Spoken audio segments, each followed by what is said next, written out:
ಜೈ ಭಾರತ್ ವಂದೇ ಮಾತರಂ. ಚೀನಾಕ್ಕೆ ಭಾರತದ ಅಕ್ಕಿಯನ್ನು ಕಳಿಸಿದ್ದು ಅದನ್ನು ಚೀನಾ ರಿಜೆಕ್ಟ್ ಮಾಡಿ ವಾಪಸ್ ಕಳಿಸಿದ್ದಾರೆ. ಭಾರತ ಕಳಿಸಿದ ಅಕ್ಕಿಯಲ್ಲಿ ಜಿಎಂ ಇವೆ ಎಂದು ಆರೋಪಿಸಿ ಚೀನಾ ಭಾರತದ 3 ಅಕ್ಕಿ ಸಾಗಣೆಯನ್ನು ವಾಪಸ್ ಕಳಿಸಿದೆ. ಜಿಎಂ ಅಂದರೆ ಇದು ಅಕ್ಕಿಯಲ್ಲಿ ಪ್ರೋಟೀನನ್ನು ಹೆಚ್ಚಿಸುವುದು, ವಿಟಮಿನ್ಗಳನ್ನು ಹೆಚ್ಚಿಸುವುದು. ಇದು ನೈಸರ್ಗಿಕ ಪ್ರಕ್ರಿಯೆ ಅಲ್ಲ. ಲ್ಯಾಬ್ನಲ್ಲಿ ಅದರ DNA ತಳಿಯನ್ನು ಬದಲಾವಣೆ ಮಾಡಿ ಬೆಳೆಸುವಂಥದ್ದು. ಭಾರತದಲ್ಲಿ ಅದಕ್ಕೆಲ್ಲ ಅನುಮತಿ ಇಲ್ಲ. ಏನೇ ಬೆಳೆದರೂ ನೈಸರ್ಗಿಕವಾಗಿ ಬೆಳೆಯಬೇಕು.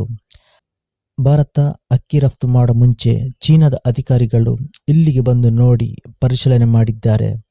ಅದರಲ್ಲಿ ಯಾವುದೇ ಥರದ ತೊಂದರೆ ಇರಲಿಲ್ಲ. ಎಲ್ಲ ಓಕೆ ಅಂದ ಮೇಲೆ ಅಕ್ಕಿಯನ್ನು ಕಳಿಸಲು ತಯಾರಾಗಿತ್ತು. ಆದರೆ ಚೀನಾ ತನ್ನ ವರಸೆಯನ್ನೇ ಬದಲಾಯಿಸುತ್ತಿದೆ. ಚೀನಾದ ಏಜೆನ್ಸಿ ಹೇಳುತ್ತಾರೆ ಇದು ಜಿಎಂ ಅಲ್ಲ ಅಂತ ಹೇಳಿ ಲಿಖಿತ ಅಥವಾ ಮೌಖಿಕವಾಗಿ ಭಾರತ ಅಧಿಕಾರಿಗಳಿಂದ ಸ್ಟೇಟ್ಮೆಂಟ್ ಬೇಕು.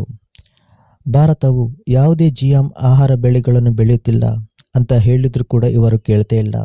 ಇದರ ಹೊರತಾಗಿಯೂ ಈ ತಿರಸ್ಕಾರ ಮಾಡಿದ್ದಾರೆ.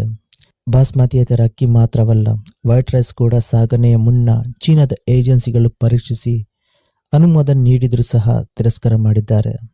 ಭಾರತವು ಯಾವುದೇ ಜಿಎಂ ಆಹಾರ ಬೆಳೆಗಳ ವಾಣಿಜ್ಯ ಕೃಷಿಗೆ ಇನ್ನೂ ಅನುಮತಿ ನೀಡಿಲ್ಲ.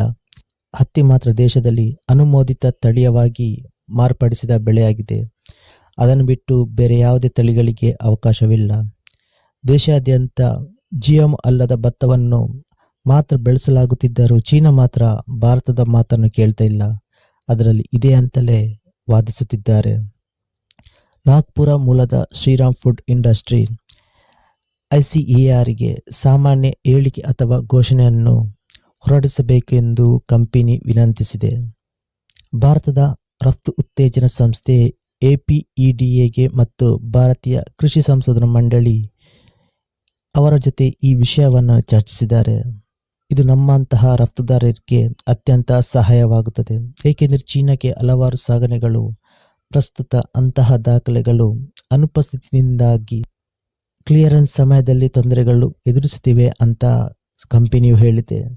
ಶ್ರೀರಾಮ್ ಫುಡ್ ಅಧ್ಯಕ್ಷ ಮತ್ತು ವ್ಯವಸ್ಥಾಪಕ ನಿರ್ದೇಶಕ ಅನೂಪ್ ಗೋಯಲ್ ಕೃಷಿ ಮತ್ತು ಸಂಸ್ಕರಿತ ಆಹಾರದ ಉತ್ಪನ್ನಗಳ ರಫ್ತು ಅಭಿವೃದ್ಧಿ ಪ್ರಾಧಿಕಾರ ಜೊತೆ ಮಾತುಕತೆ ನಡೆಸಿ ತನಿಖೆ ನಡೆಸಲು ಒತ್ತಾಯಿಸಿದ್ದಾರೆ. ಚೀನಾ ಸ್ವತಃ ಜಿಎಂ ಅಕ್ಕಿಯನ್ನು ಬೆಳೆಯುತ್ತಿದೆ, ಆಗ ಅದರಲ್ಲಿ ಯಾವುದೇ ರೀತಿಯ ತೊಂದರೆ ಇಲ್ಲ. ಆದರೆ ಭಾರತ ಮಾತ್ರ ಒರಿಜಿನಲ್ ಅಕ್ಕಿಯಿಂದ ಅವರಿಗೆ ತೊಂದರೆಯಾಗುತ್ತಿದೆ. ಇದು ಅವರ ದ್ವಂದ್ವ ನೀತಿ. ಅವರು ಭಾರತದ ಬಗ್ಗೆ ಸುಳ್ಳು ಹೇಳುತ್ತಿದ್ದಾರೆ.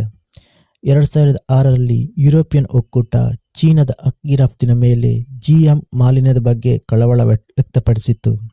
ಕೇವಲ ಚೀನಾ ಮಾತ್ರವಲ್ಲ, ಥೈಲ್ಯಾಂಡ್, ವಿಯೆಟ್ನಾಂ, ಪಾಕಿಸ್ತಾನ, ಮ್ಯಾನ್ಮಾರ್ ರಾಷ್ಟ್ರಗಳು ಕೂಡ ಇದನ್ನೇ ಹೇಳುತ್ತಿದೆ. ನಮಗೆ ಜಿಎಂ ಇಲ್ಲದ ಅಕ್ಕಿ ಬೇಕು.